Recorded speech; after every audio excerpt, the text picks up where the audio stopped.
Why, hello, faithful viewer. However it is that you got here, whether you completely randomly stumbled across us in the mysterious YouTube recommendation algorithm, or whether you were intentionally seeking this video out for the next step in this series, nevertheless, I bid you welcome. We are all journeyers. This is a good place to be at the moment, and it's intended to be a safe space where we can think a little more deeply and intentionally about God. What does theology mean, and how do we sort of digest it in small, bite-sized increments?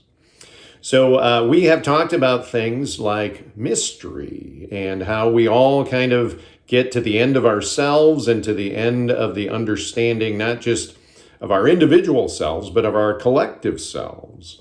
And how maybe there is someone sort of outside of the fishbowl in this mysterious, secretive God space who has a better vantage point on what reality is really supposed to be like.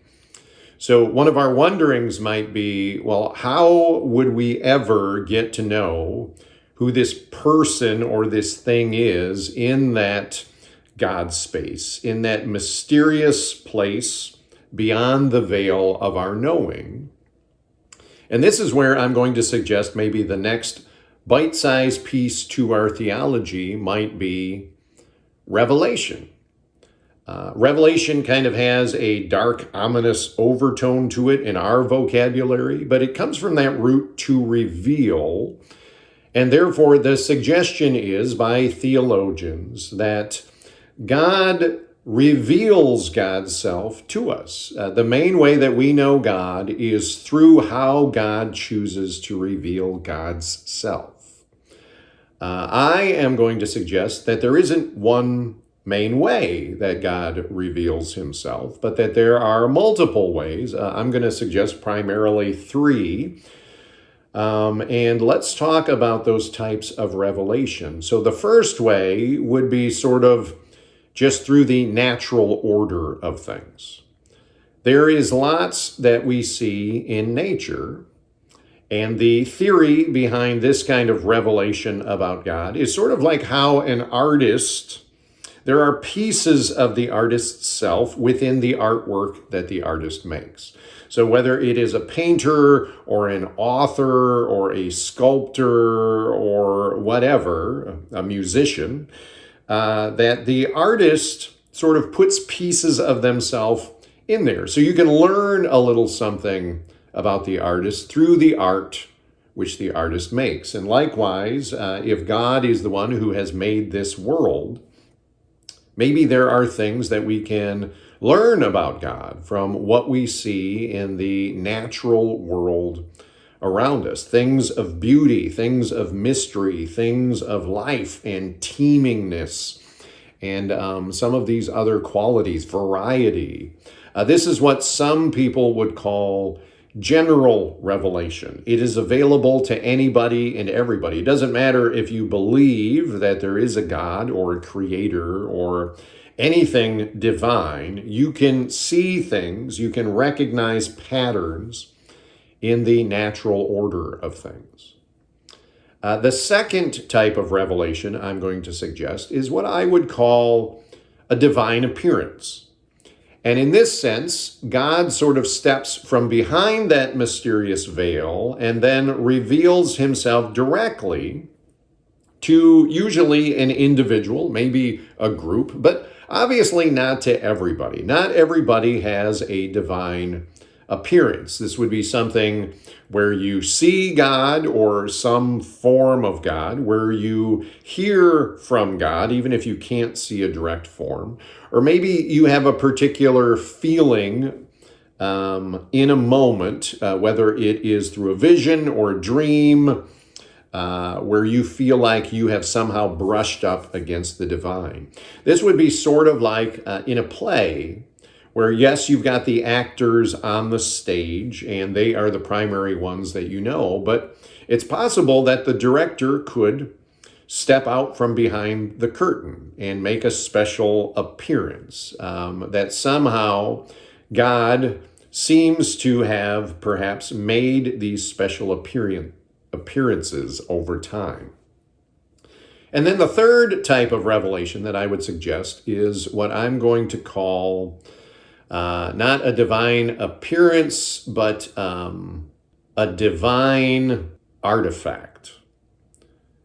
So by that, what I mean is someone who has had a divine appearance and has seen God or experienced God in some way often will create something to represent or remember that particular experience or what came out of that experience. So this could be something like a symbol or a holy relic or even a sacred writing. These are things that are sort of secondary to the appearance. They remind us of the appearance. They point us towards the God who is in that appearance, but they themselves aren't the divine encounter itself. Lots of different traditions have holy artifacts. It doesn't matter even what religion. In the tradition that I come from, these would be things like crosses. A cross means something about a historic point in time in the community of faith that I'm a part of. And it represents something about God and about what we know about God. This could be something like the Bible. The Bible is an artifact which is produced from divine experiences that people have had with the divine and his appearing to them over time. Now, there are some traditions that would say what I'm calling type 2 and type 3 of revelations really is just one thing. If type 1 they would call general revelation, type 2 they would call special revelation. But I am intentionally breaking out a divine appearance and encounter with God from the divine artifact that then represents that appearance. And we'll explain more why as we get into future videos. But for now, maybe you need to chew on those things. Maybe you need to think about whether or not you believe that God intentionally reveals himself to us. And if so, maybe it's easier to believe that he's in part of creation, but maybe you don't necessarily trust the divine artifacts or the holy relics, or even whether or not people have had divine appearances and encounters with God. Chew on those things. By all means, take your time. This is meant to be a slow journey at your own pace, and it's just meant to be bite-sized in its increments. But if you get to a place where you can say those types of revelations seem like they would reveal more to us about God, and maybe God intends for us to know him through those particular means, then you will be ready for the next video. And until that next video, I pray that you are blessed, and I look forward to seeing you on the screen again soon.